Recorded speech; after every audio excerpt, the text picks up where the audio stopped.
I don't know if you can see that or not, but I put a couple of notches in this tool.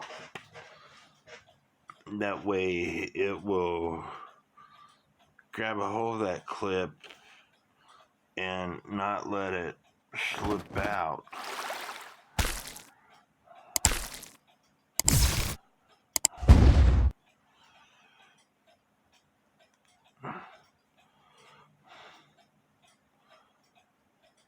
But like I said, it's probably going to break those teeth off when I go to spread this.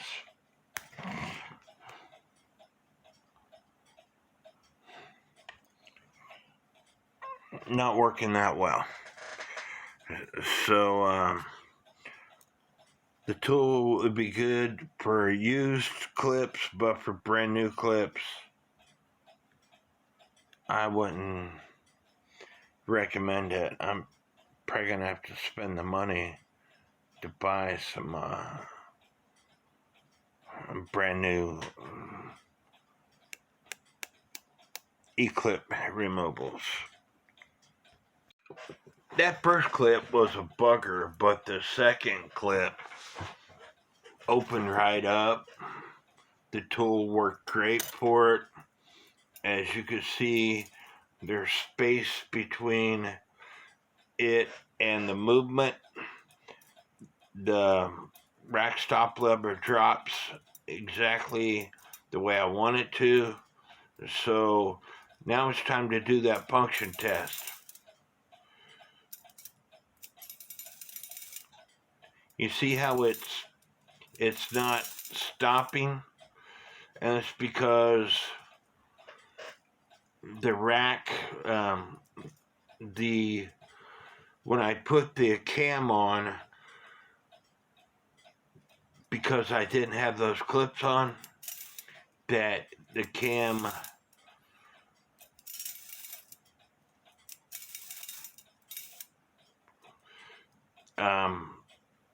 wasn't quite right in the spot where it needs to be.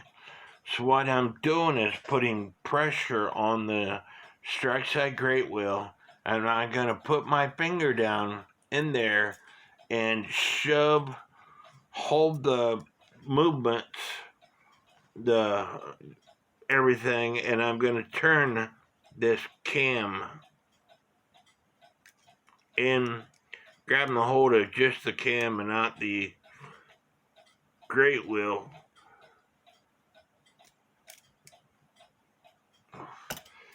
And then I'm going to do another function test.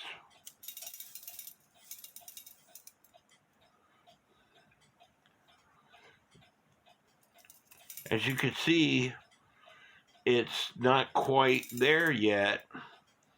So I'm going to do the same thing again, holding the movement, the wheels with my thumb, with my fingers, and turning the cam. And there you can see it's stopping.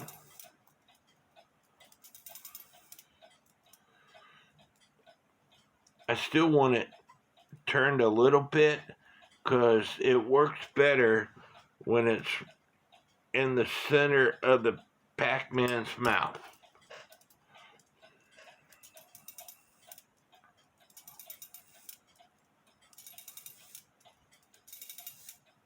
And I'm putting quite a bit of pressure on it when I do my function test. And that way I know everything is working properly.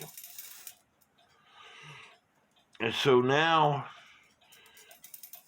what I need to do is put the wire that holds the rack stop lever down. This wire puts pressure on the rack stop lever so it goes into that Pac-Man's mouth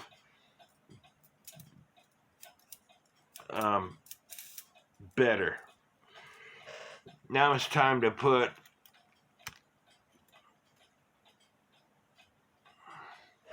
the rack, the minute wheel with minute pinion,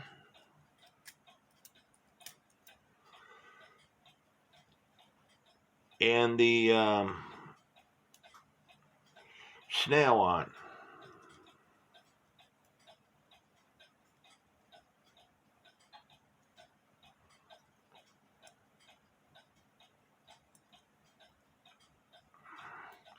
Now the rack has to go on because of this wire right here, this post.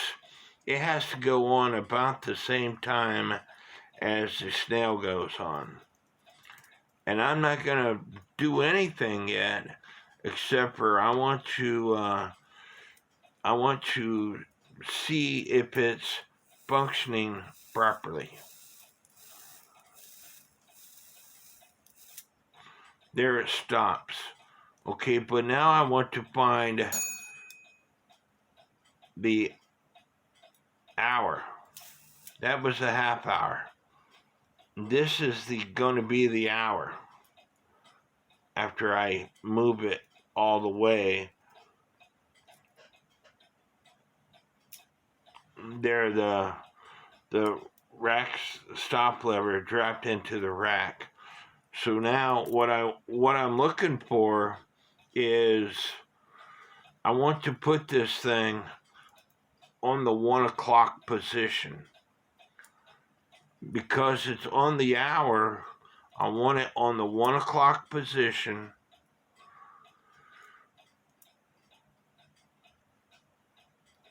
And I want it to where it is catching the 1 o'clock position in about the area that it's at. I would like it to go a little bit more to the right, so I'm going to turn it some.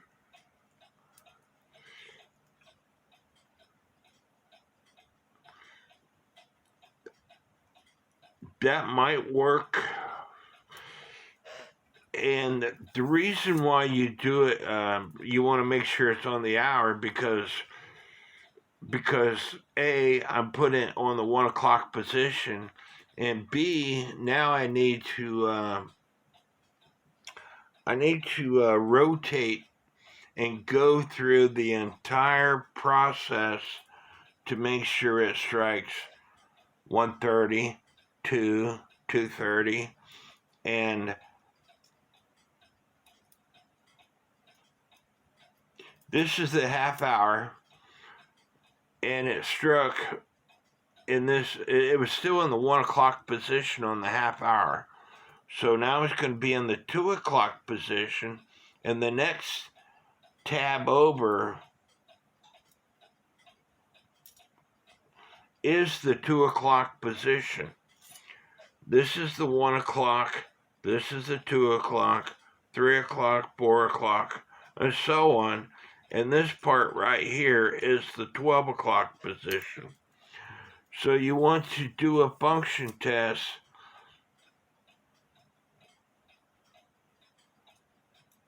on the whole thing,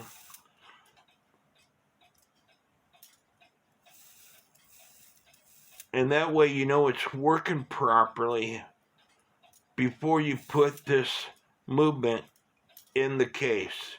This is the 4 o'clock position.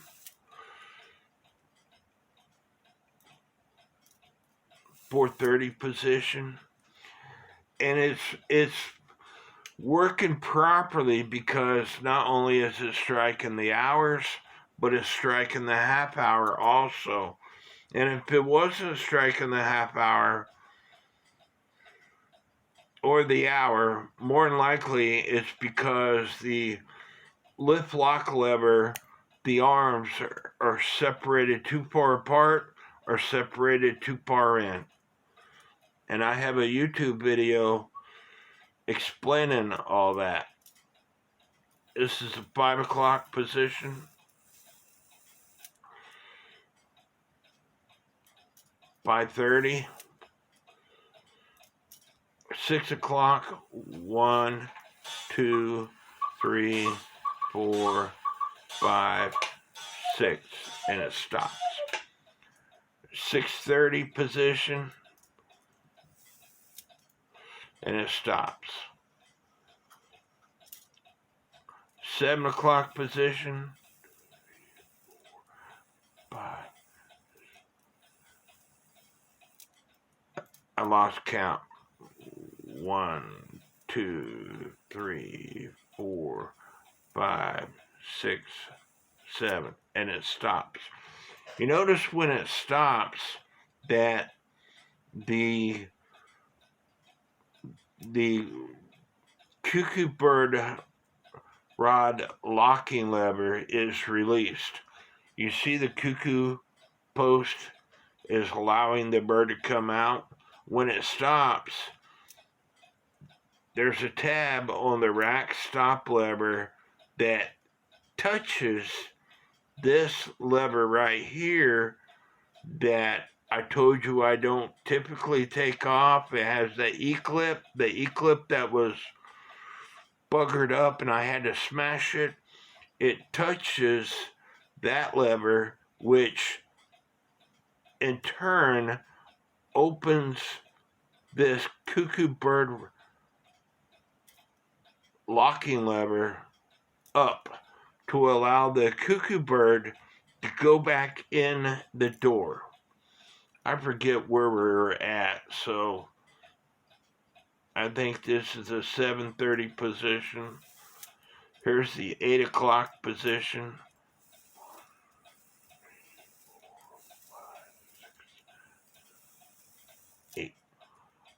8:30 position. 9 o'clock position.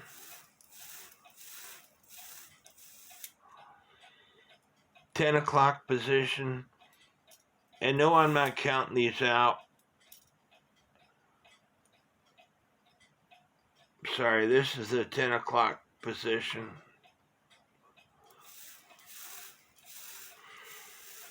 What I'm concerned about is when I get to 12. 10:30 position.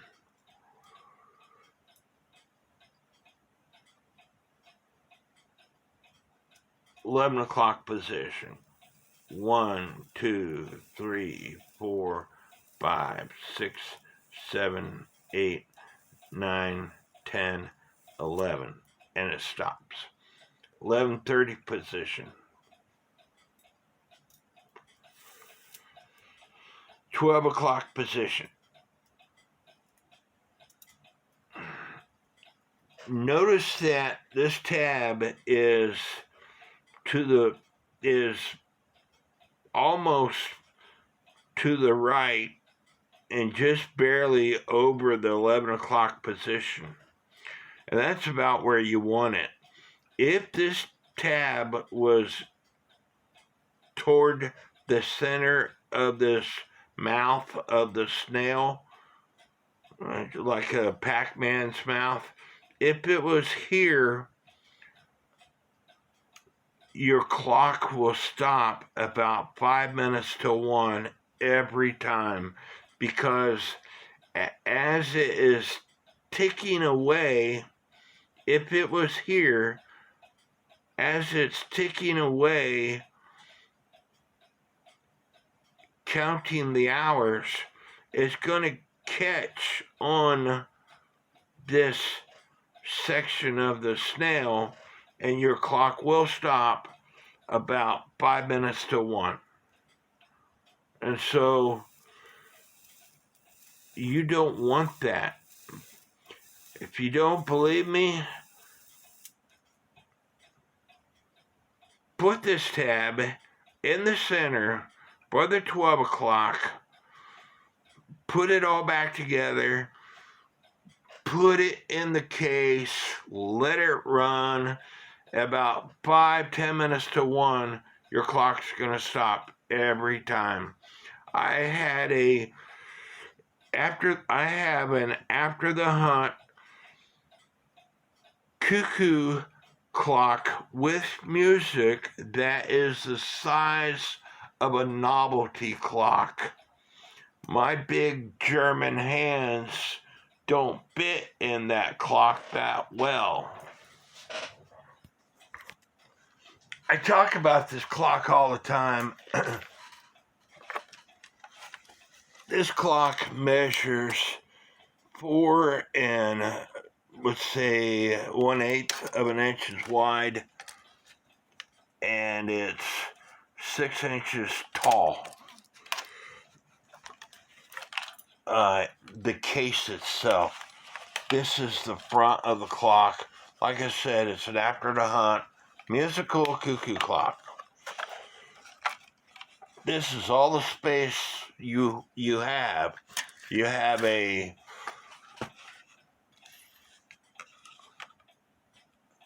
3 3/4 by 3.5 inch opening. There's music up there.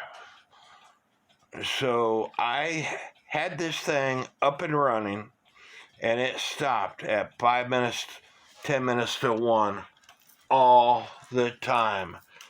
Only 5 and 10 minutes to 1. No other hour did it stop. And the reason why it stopped is the reason I'm explaining to you right now.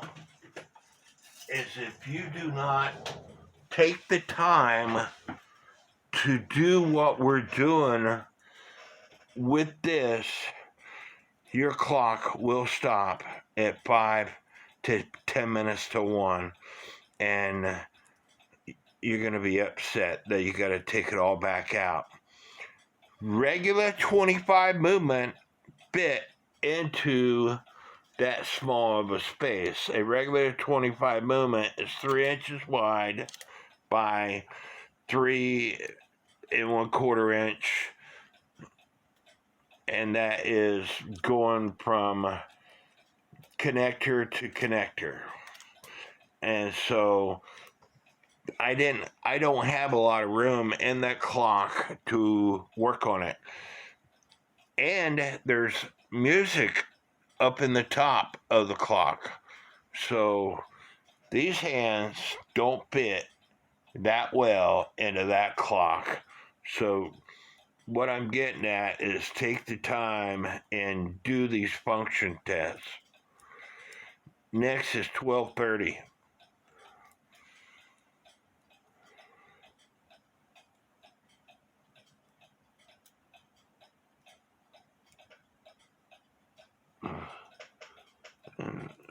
There's something happened, and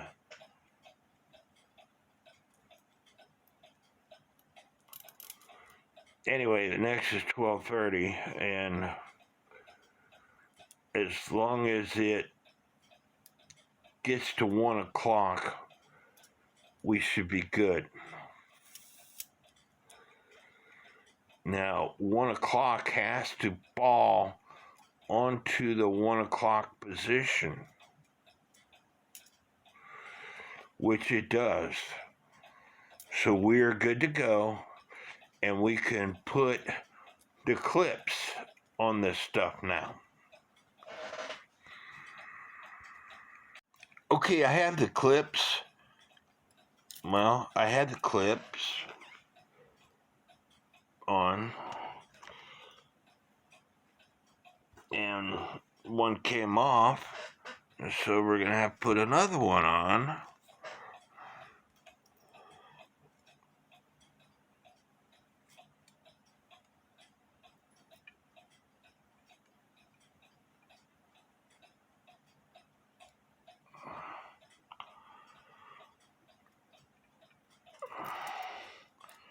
These clips are not cooperating.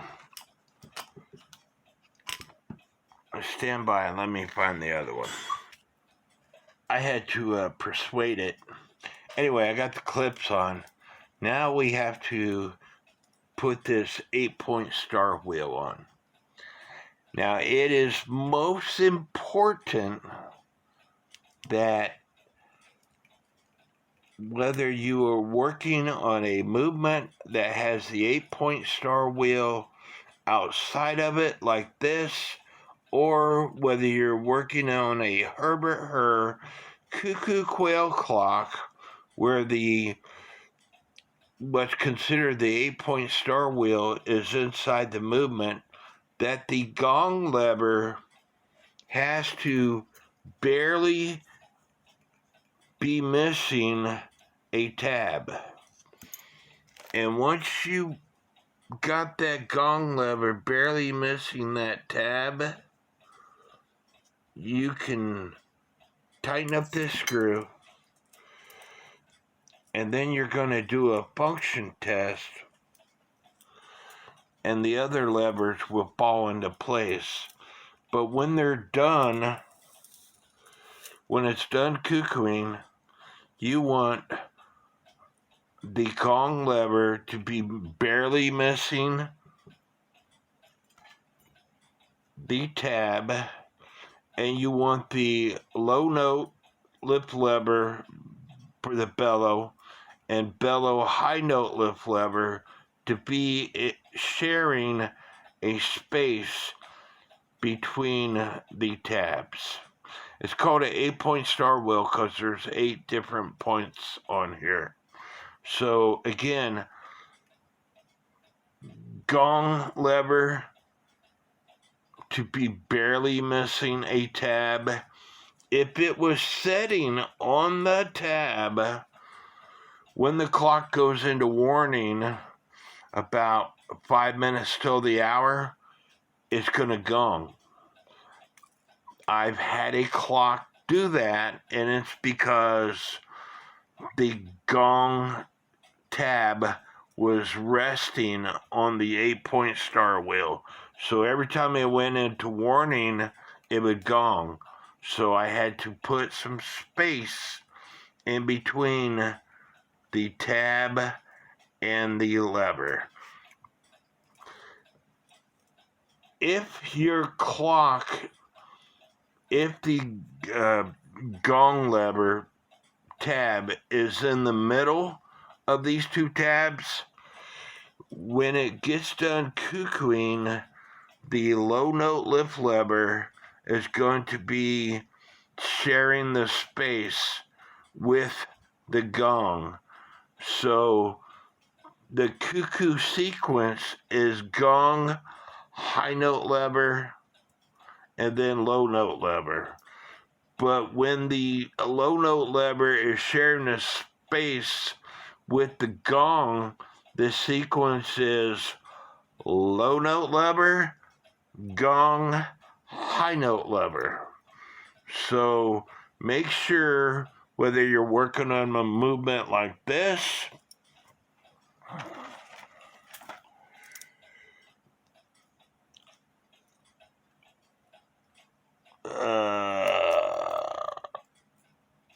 or a movement like this, where the tabs are inside the movement, that set up your gong tab to be barely missing one of the pins, and that way the low note lever and the high note lever share a space. I made a rookie mistake working on a Herbert Hur cuckoo quail clock. Let me see. This type of system is a little bit different.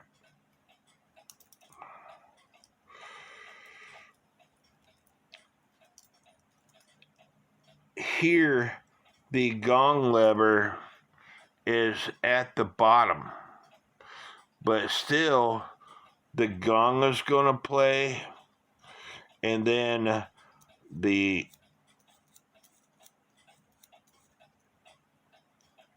high note lever, and then the low note lever.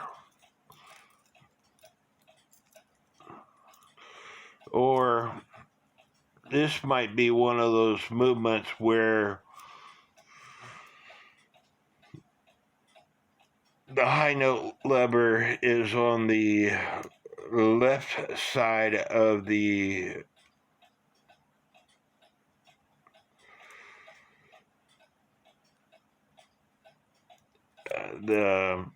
case.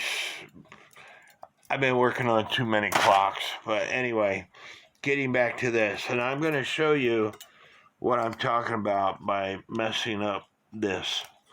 I'm going to put the 8-point star wheel in the gong lever in the center of the 8-point star wheel tabs. That's pretty well close to being center. So we're going to trip it. We're going to hear the gong. And as you can see, in this case, low note lever and gong are sharing the same space. So that is what's nice about the regular older style movements with the screw here. Make sure it's done cuckooing and then put this on with the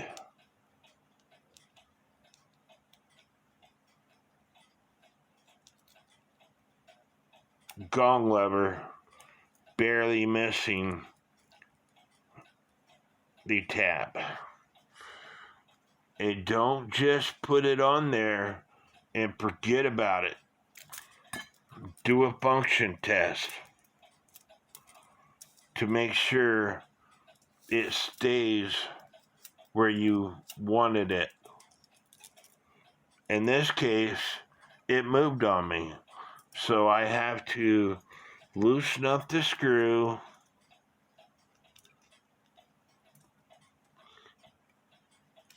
move it where I want it, and I like putting the screw where I can actually get to it, and that's why I'm moving all this stuff.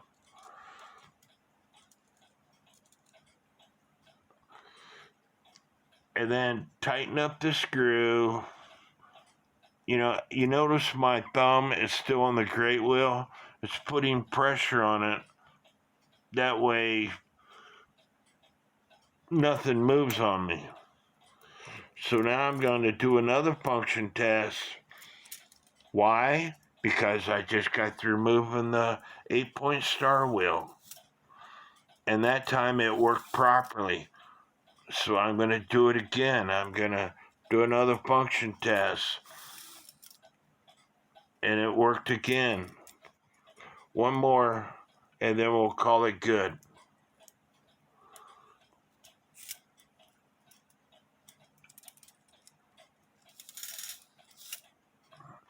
So that's good. And that's why I put that on last.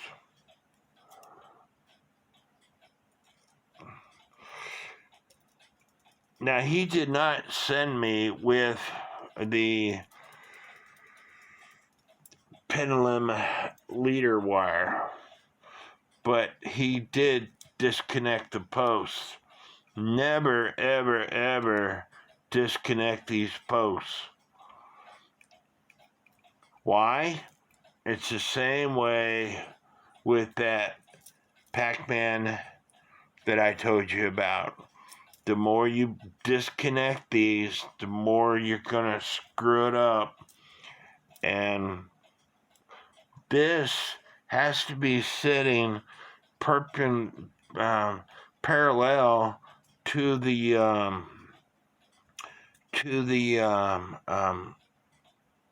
ground. Tightened up, it's not parallel. So I'm going to put a dab of super glue in it.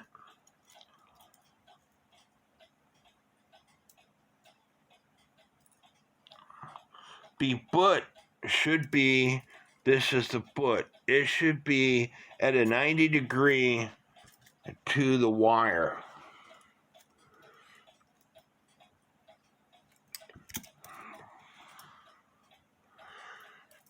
and that's about 90 degrees.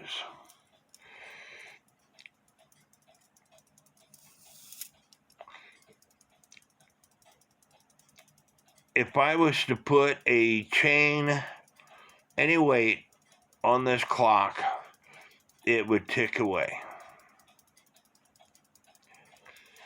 But again, he didn't send me with a pendulum leader wire. This wire here in this C section, believe it or not, over time, it will rub flat spots in this wire. These are 50 cents a piece. It's a lot easier to have some of these on hand than to... I got a video out there on showing you that I got the pendulum leader wire and crutch assembly ticking away.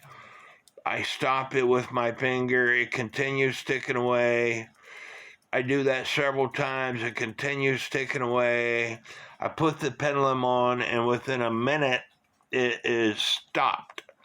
And the reason was there was a flat spot in this wire. So it's a lot easier to replace these wires than to go through the motion of trying to figure out what's wrong. A buddy of mine just had the same issue, so we replaced the wire and the clock started ticking away. Anyway, he did send me with the chains. I'm going to hook up a chain. I'm going to makeshift a pendulum leader wire. I'm going to get this thing up and running and send it back to him. And the reason why this clock wasn't running, in my opinion, was the escapement wheel was missing its bushing. I don't believe that these are the escapement wheel bushings. I'm not for sure what these are.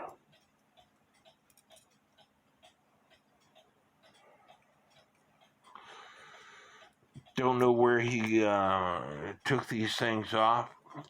There's two of them. The escapement wheel would not have two of these for that one hole.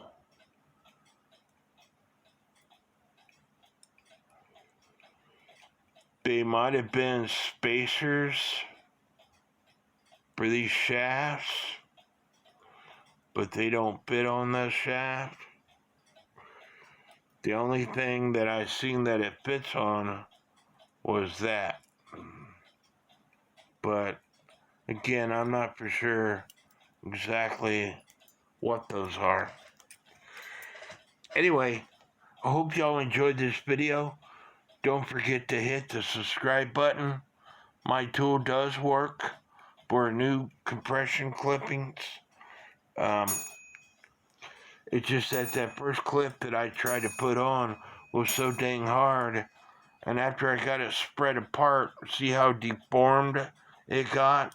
I was able to clamp it down so it doesn't come off and it functions as needed. May God bless each and every one of you. Okay, we're gonna see who was paying attention. Anybody catch what I missed when I put all these front assembly on? Well, if you answered you missed oiling the movement, you would be the winner. So I had to take this stuff back off and oil the movement. Putting a chain on the time side is the only thing I'm concerned about. because I know the strike side is working.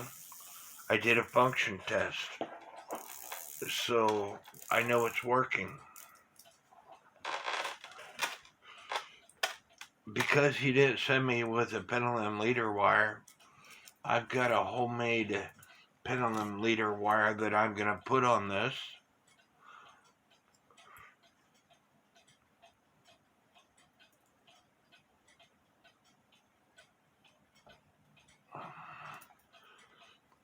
I want the foot to be closed up more than that. And I want to squeeze the pendulum leader wire so it's nice and tight. And so this will work good enough for my function test.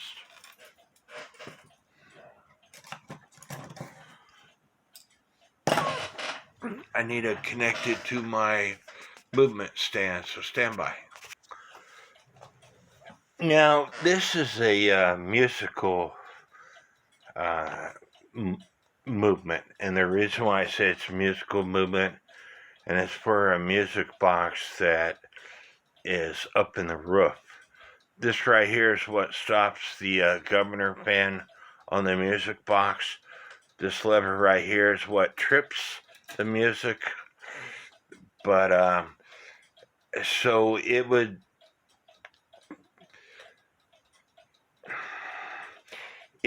typically, with the clocks today, they're going to use 320 grams of weight for both the time side, the strike side, and the music side.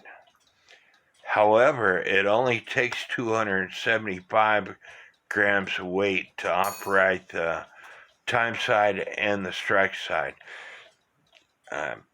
You could possibly get away with 275 grams of weight on the music side, but they send 320 grams of weight for the music side of cuckoo clocks, for one-day cuckoo clocks. Now we're talking one day. I currently have a 275 gram weight on here, and as you can see, it's ticking away. The wire is a little bit heavier, and I do have to adjust this some. The wire is touching the left side of the foot, so that means I gotta bring the crutch to the left side just a little bit.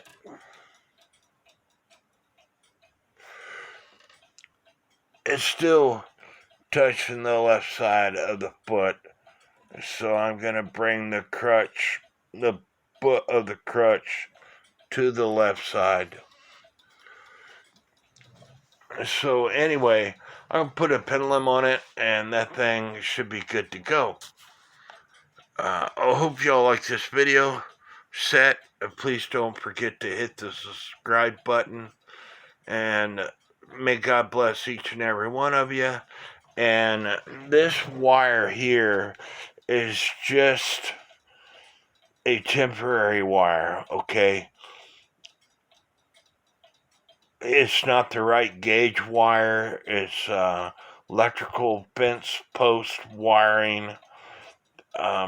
It might work and it might not.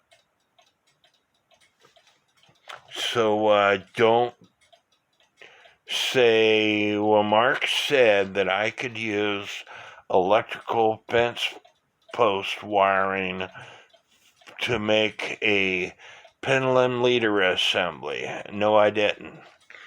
I said it may work and it may not. God bless.